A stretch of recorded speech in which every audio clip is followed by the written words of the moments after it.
guys, bumalas naman tayo kasi gusto na natin siyang kainin. Kasi kanina ka pa siya kinakain pero natunaw siya.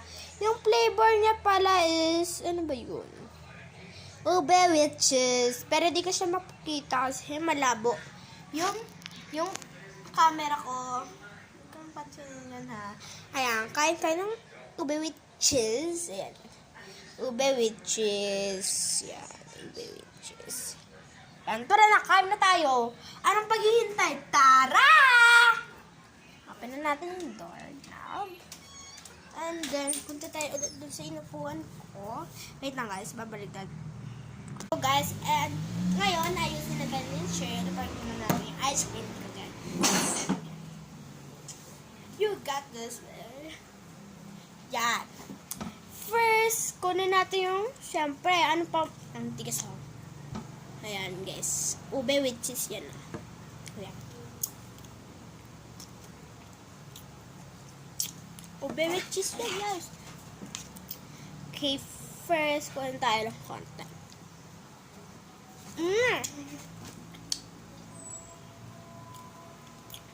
Gusto ninyo, guys? Oh, kain kayo. Eh, di wag.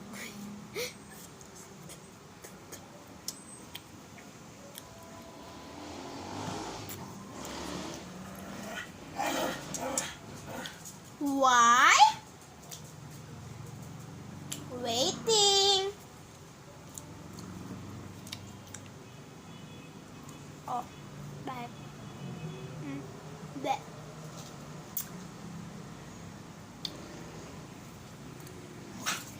Hoy, tigil-tigilan mo ako. Tigil-tigilan mo ako.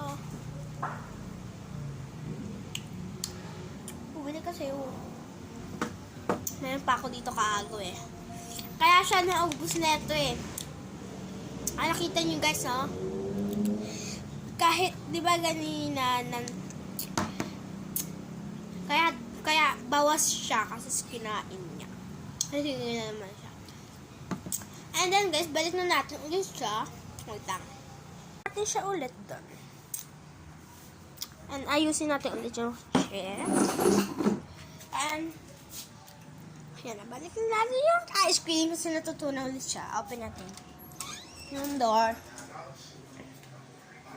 Open na natin. 3, 2, 1. Balik na natin siya kinuha ko. Yan guys. Nakuha din natin siya. Sara na natin 3, 2, 1. Bye guys. And then, that's all. Bye guys.